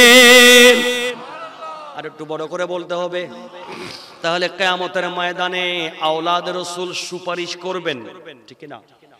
আমার নবী তো বলেছেন, দাখালাল জান্নাহ বিশাফাআতিনা, তারা জান্নাতে প্রবেশ করবে আমি রাসূল এবং আওলাদ রাসূলের সুপারিশ ক্রমে। তাহলে এই হাদিস থেকে আমরা কয়েকটা জিনিস বুঝে গেছি। এক নাম্বার, যদি আমরা নাজাত পেতে চাই, মুক্তি পেতে চাই, আওলাদ রাসূলকে মুহাব্বত করতে হবে, আওলাদ রাসূলের দামান ধরতে হবে, ঠিক না? দুই নম্বরে, আওলাদ রাসূলের দামান ধরলে, আওলাদ রাসূলের মুহাব্বত নিয়ে যদি আমরা অন্ধকার কবরে যেতে পারি, আমার দয়াল নবী ইরশাদ করেছেন, কিয়ামতের দিন আমি রাসূল এবং আওলাদ রাসূলের সুপারিশে তোমাদেরকে আমার আল্লাহ জান্নাত দান করবেন।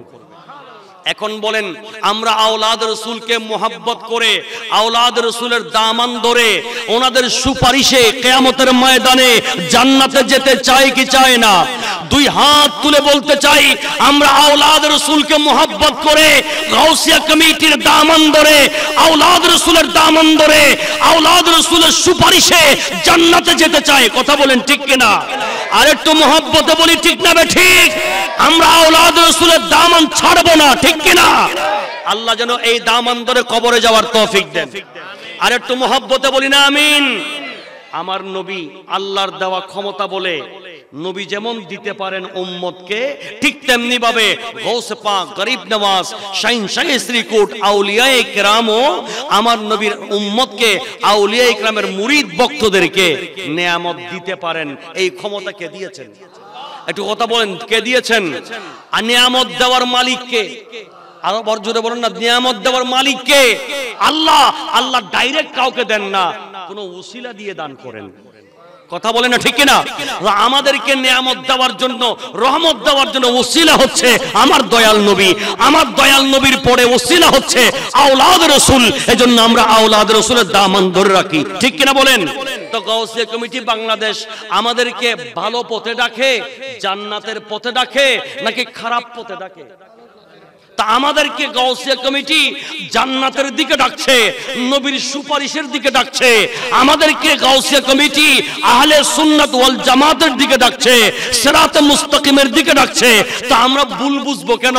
গাউসিয়া কমিটির ভাইদেরকে বুকে টেনে নিব এবং আমরাও আমাদের নামটা গাউসিয়া কমিটির খাতার মধ্যে লিখে দিব, গাউসিয়া কমিটির গোলামি করে করে কবরে যেতে চাই। কথা বলেন ঠিক কিনা? এই নিয়ামত আওলাদ রাসূলের মাধ্যমে পাওয়া যায় কি যায় না? দেখেন গৌসে আজম দস্তগীর কেমন দিতে পারেন। আমার নবী তো দিতে পারেন, অসংখ্য মুজিজা আছে। গৌসে পাকের একটা কথা বলে শেষ করছি। গৌসে পাকের দরবারে গেলেন শেখ আবুল আব্বাস রাদিয়াল্লাহু তাআলা, গিয়ে বললেন, হুজুর দুর্ভিক্ষ চলছে, আমার জন্য কিছু খাবারের ব্যবস্থা করে দেন। সুবহানাল্লাহ বলবো না? গৌসে পাক বলেন নাই, আমার কাছে চাইতেছো কেন সাহায্য? ওলি আল্লাহর কাছে সাহায্য চাও কেন? আওলাদ রাসূলের কাছে সাহায্য চাচ্ছ কেন? কারণ ইনারা আওলাদ রাসূল, ইনারা আল্লাহর ওলি, আল্লাহর বন্ধু। আল্লাহর বন্ধুর কাছে চেয়েছি, তার মানে আল্লাহর বন্ধু নিজের থেকে দিবেন না, আল্লাহর বন্ধুরা আল্লাহর কুদরতের গোডাউন থেকে নিয়ে দিবেন। আমরা কমিশনার সাহেবের কাছে গিয়ে বলি না, কমিশনার সাহেব আমাদের রাস্তাটা ভেঙে গেছে, এই রাস্তাটা একটু মেরামত করার জন্য অনুরোধ করছি, অ্যাপ্লিকেশন করি, দরখাস্ত করি, ঠিক কিনা? তো তোমরা কমিশনার হাসান চাইলে গিললে রাস্তা ঠিক বলে আল্লাহ হাসান চাইবে, অখদা রাস্তাও ঠিক করি দাও, অখদা রাস্তাও ঠিক করি দাও।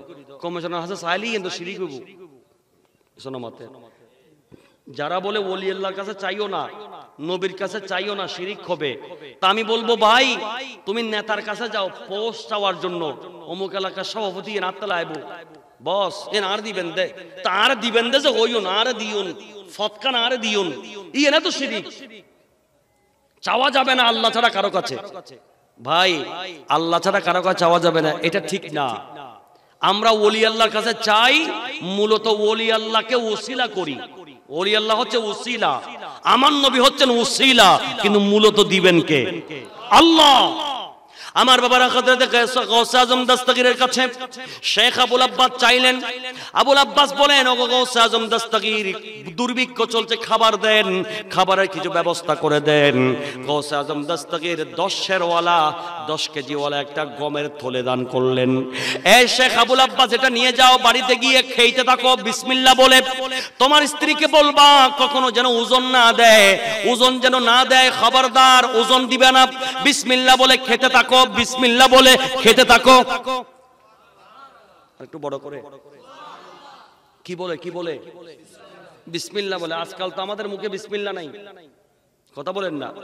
আমার আগে মুফতি সাহেব হুজুর একটা কথা বলে গেছেন, আমরা তখন স্টাইলিস্ট আধুনিক জীবন যাপন করি। পানি খাওয়ার সময় দাঁড়িয়ে যায়, দাঁড়িয়ে দাঁড়িয়ে একেবারে বাম হাতে গড় গড় গড় গড় করে পানি খায়। কোথায় বিসমিল্লাহ, কোথায় আলহামদুলিল্লাহ?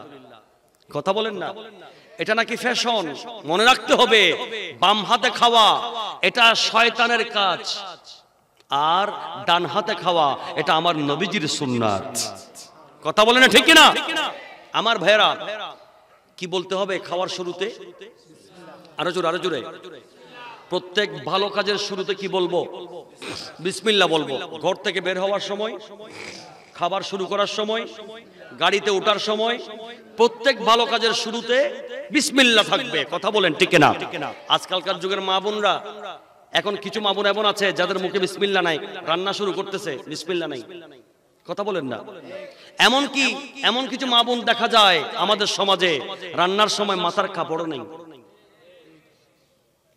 মাথার খজেন আছে, ইয়ানরা টানি আনি এসকাই এনে হোরল বাইন্দি যেন কি যুদ্ধ করিব। দেখুন দেখছিল যে সোলল যুদ্ধ চলিব, এন বাধা বাইন্দি হোরল লগে কিরো বইন মাথার হর হড়ে হদুর না মাতিস যুদ্ধ আছে কইতে পারস না কদে মাথা গো গরম হয়ে যার গো হতে, সেই গরম পরে তাহলে মাথা তো হরা নিয়ে হর বাইন্দি দে, খেনুত বান্ধি ফেলিয়ে দিয়া, খনুত বান্ধি ফেলিয়ে দে, হরে বিসমিল্লাহ, হরে আলহামদুলিল্লাহ, হরে আল্লাহর নাম শুরু করছি, গড় গড় গড় গড় ডালার দে।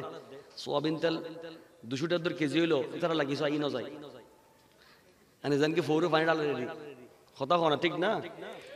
এতাইন তেল দিই, 2-3 পেঁয়াজ ঢুকে দিই, রসুন দিই, রাঁধুনি মশলা দিই, একেবারে গরম মশলা দিই, এরপরও তরহারিরে গম মতো মনের মতো মজা করি না পারেন।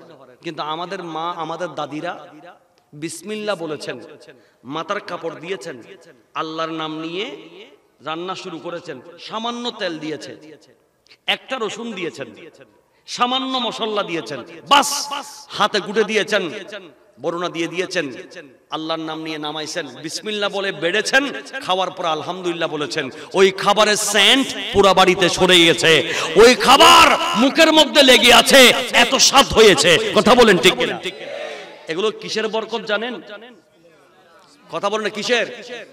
এখানে 2টা অ্যাকশন আছে, একটা হচ্ছে বিসমিল্লাহ আর একটা হচ্ছে মাথায় কাপড় অর্থাৎ পর্দা।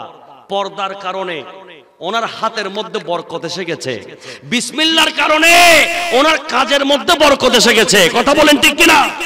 এজন্য মা বোনদেরকে অনুরোধ করব, প্লিজ আপনারা পর্দা ফেলে দিয়েন না, আপনারা পর্দা ছেড়ে দিয়েন না, এবং জবান থেকে বিসমিল্লাহ ফেলে দিয়েন না। আল্লাহ আমাদের সবাইকে, সবার মা বোনদেরকে এগুলো শিক্ষা দেওয়ার তৌফিক দান করো। আর একটু বড় করে বলুন আমিন। আমি ফাঁকে দিয়ে একটা আমলের কথা বলে ফেললাম, আর কি কষ্ট পেয়েছেন?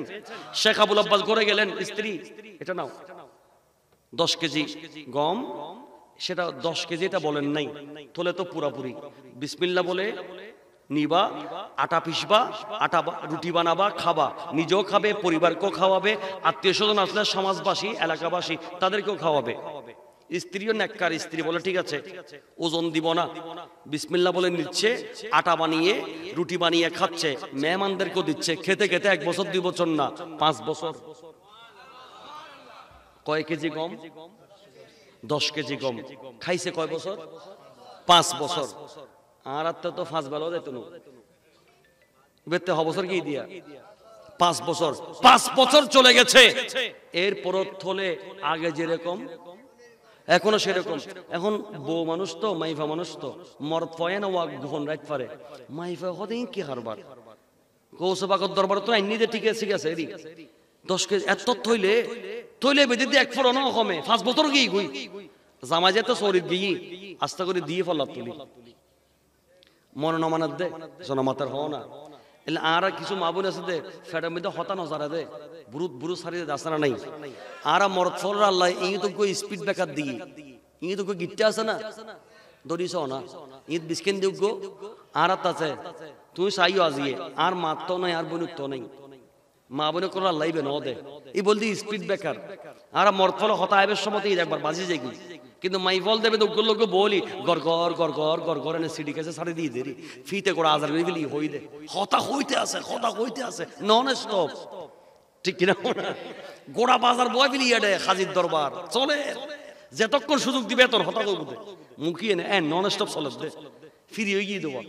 তখন মা বোন ইবে 5 বছর ইবে তো 5 বছর ধৈর্য তো জানো বেশি। আর ওই বলি 5 দিন জন পরে ও বোধ কিরে 10 কেজি গম এক তোলে তো 1 ফোড়ন নহমের কা আজি এসাকে মাফি চাই এই লোক ফেলিব ইবে 5 বছর ধৈর্য দিচ্ছি। 5 বছর পরে তো ওজন দিবি লিগি এখন খরচ যে 83 জামাইরে হদে স্বামী আপনি বেয়াদবি মাফ করবেন, মনে কষ্ট নেবেন না, আমি তো সেটা মেপে ফেলেছি।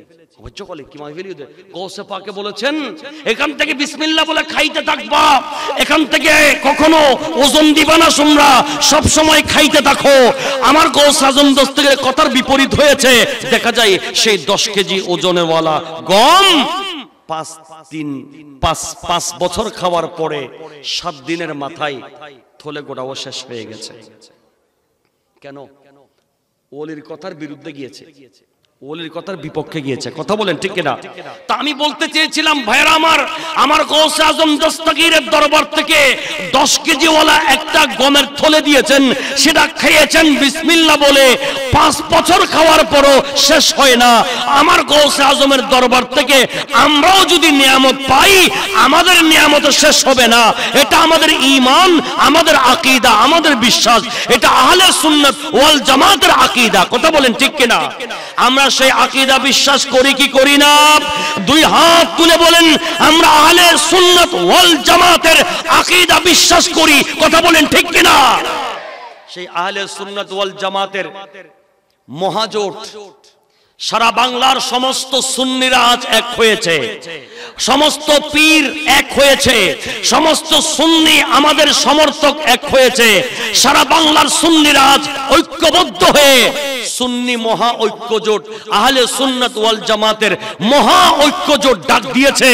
বিশাল সমাবেশ, গণসমাবেশ আগামীকাল 15 নভেম্বর ঐতিহাসিক লাল দিঘির ময়দানে।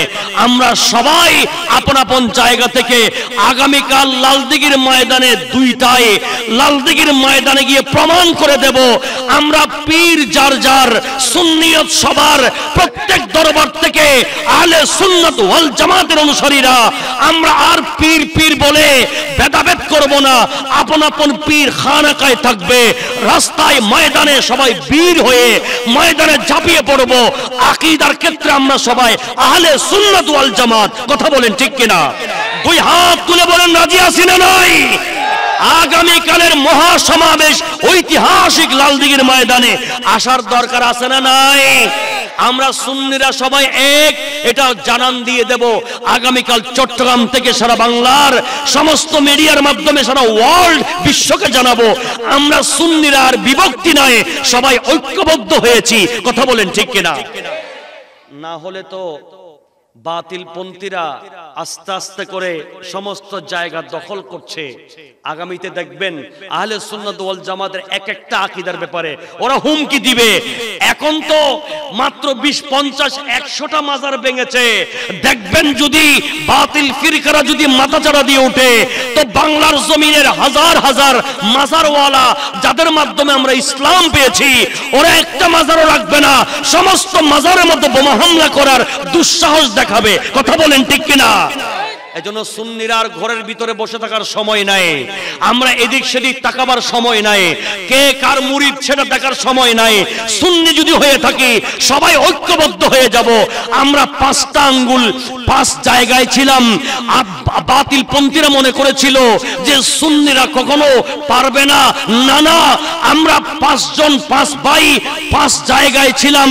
সময়ের ক্ষেপণ, সময়ের দাবিতে আমরা 5টা ভাই 5টা আঙ্গুল সবাই ঐক্যবদ্ধ যদি হয়ে যায়, তবে এই 5 জনের শক্তিতে একটা মহাশক্তিতে পরিণত হবে। কথা বলেন ঠিক কিনা? আমরা সবাই যদি ঐক্যবদ্ধ হতে পারি, বাংলার জমিনে এখনো জরিপ চালালে শতকরা 80% সুন্নি মুসলমান, শতকরা 80% আহলে সুন্নাত ওয়াল জামাতের অনুসারী। কথা বলেন ঠিক কিনা? কেউ বিএনপি করে, কেউ আওয়ামী লীগ করে, কেউ জাতীয় পার্টি করে, কেউ এটা করে, কেউ ওটা করে, এক একজন এক এক পার্টি করতেছে, কিন্তু আকীদার ব্যাপারে আমরা মেজরিটি পার্সেন্ট হচ্ছে মদিনাওয়ালার গোলাম, আহলে সুন্নাত ওয়াল জামাত। কথা বলেন ঠিক কিনা? তো আজকে আমরা আর দলাদলি ভেদাভেদ চাইবো না, আজকে আর পীরগিরি চাইবো না। সবাই ঐক্যবদ্ধ হয়ে মসজিদ থেকে, খানাকা থেকে, বাড়ি ঘর থেকে, আপন আপন অবস্থান থেকে সবাই একতা জানাবার জন্য, আমাদের শক্তিকে ঐক্যবদ্ধভাবে জানান দেওয়ার জন্য আগামীকাল 15 নভেম্বর 2025 ঐতিহাসিক লালদিঘির ময়দানে সবাইকে জামায়াত হয়ে সারা বিশ্বকে দেখাই দিতে হবে আমরা সুন্নিরা বিভক্তিতে নাই, সকল সুন্নিরা একই প্ল্যাটফর্মের মধ্যে এসে গেছি। কথা বলেন ঠিক কিনা? আল্লাহ যেন তৌফিক দান করেন। আর একটু মোহাব্বতে বলি না আমিন। বলেন এবার আহলে সুন্নাত ওয়াল জামাতের আকীদার এই মাহফিলগুলো আমাদের এলাকায়, আমাদের সমাজে বন্ধ হবে না চালু থাকবে? একটু কথা বলতে হবে।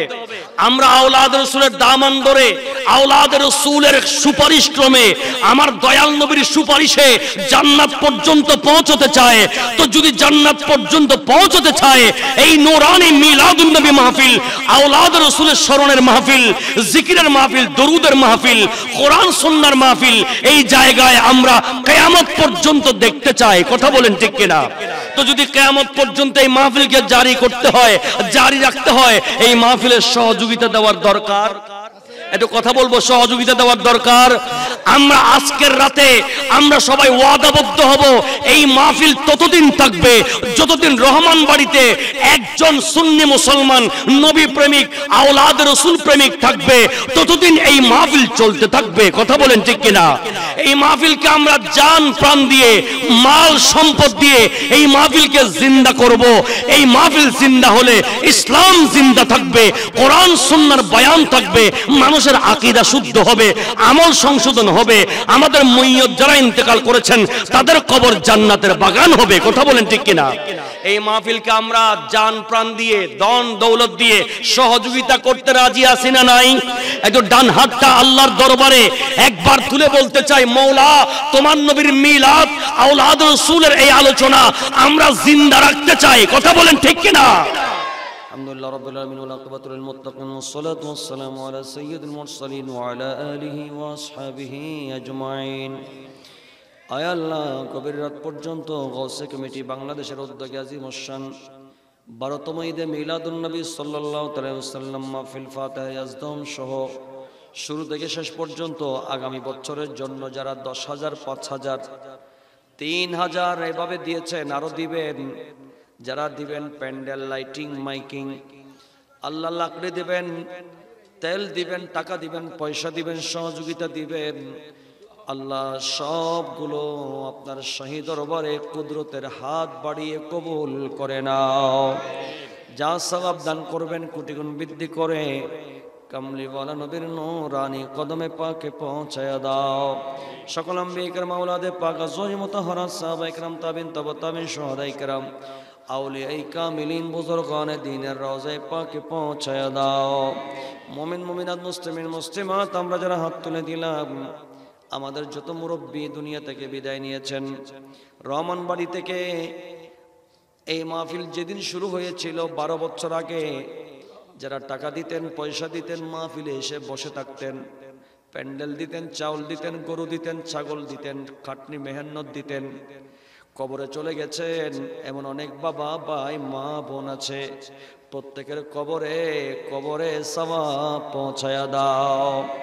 আমাদের মেহেরবান মুরব্বীদের জীবনের গুনাহ মাফ করে দাও, কবরগুলোকে জান্নাতের বাগান বানিয়ে দাও।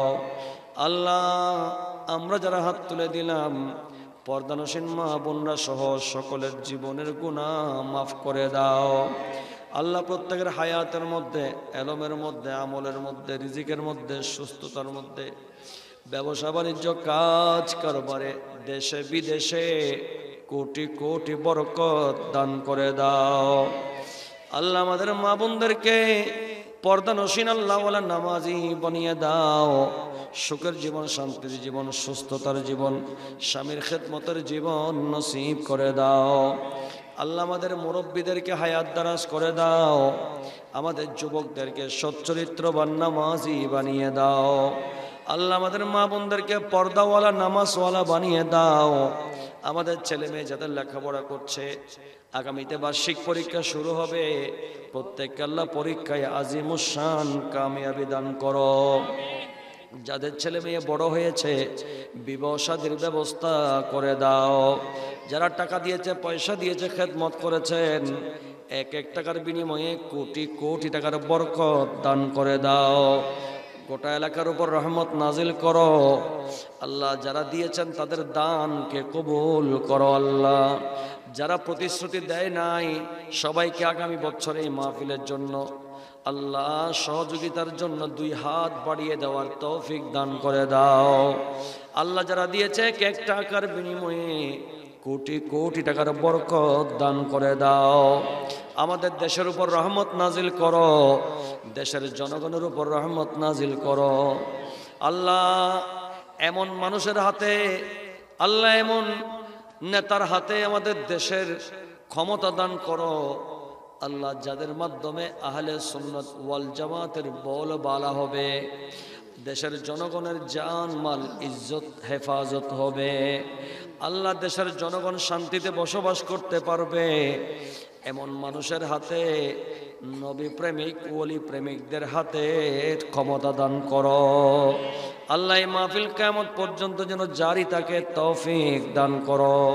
যারা প্রতিশ্রুতি দিয়েছে তাদের কামাই রুজিতে কোটি কোটি বরকত দিয়ে আগামী বছর যেন মন খুলে দিতে পারে তৌফিক দান করে দাও। আমার সাথে সবার সঙ্গে এসেছেন জুয়েল ভাই, মিজান সহ সকলের হায়াত এলম আমল রিজিক সুস্থতায় কোটি কোটি বরকত দান করে দাও। রেজাউল ভাই, ইকবাল ভাই, যারা ওনাদের সাথে যারা আছে, আমার যুবক ভাইয়েরা, তরুণ ভাইয়েরা, মুরব্বীরা যারা উপদেষ্টায় আছেন, মা বোন যারা পর্দার আড়াল থেকে সহযোগিতা দেন, প্রবাসী যারা প্রবাস থেকে সহযোগিতা পাঠান, সকলের হায়াতের মধ্যে, এলমের মধ্যে, আমলের মধ্যে, রিজিকের মধ্যে, সুস্থতার মধ্যে কোটি কোটি বরকত দান করে দাও। আগামীকাল ঐতিহাসিক লালদিঘির ময়দানে আল্লাহ সুন্নিয়তের আল্লাহ বিশাল গণজোয়ার, গণজামায়াত, এটাকে আল্লাহ জনসমুদ্রে পরিণত করতে পারে মতো সুন্নি জনতাদেরকে তৌফিক দান করে দাও। আল্লাহ, সুন্নি জনতারা যদি না থাকে, নবীর শান কে বলবে? তোমার ওলিদের শান কে বলবে রে আল্লাহ? রব্বুল আলামিন নবীর দুশমন ওলির দুশমনদের হাত থেকে আমাদের দেশকে, দেশের ক্ষমতাকে হেফাজত করো। হজ্জে বাইতুল্লাহ জিয়ারতে মুস্তাফা নসিব করো। যে কোনো মুসিলায় তোমার হাবিবের দিদার দান করে দাও। ও সাল্লাল্লাহু সাল্লাম আলা নবিল আমিন ওয়া আলিহি ওয়া সাহবিহি আজমাইন বিহাক্কি লা ইলাহা ইল্লাল্লাহ মুহাম্মাদুর রাসূলুল্লাহ। আসসালামু আলাইকুম ওয়া রাহমাতুল্লাহ।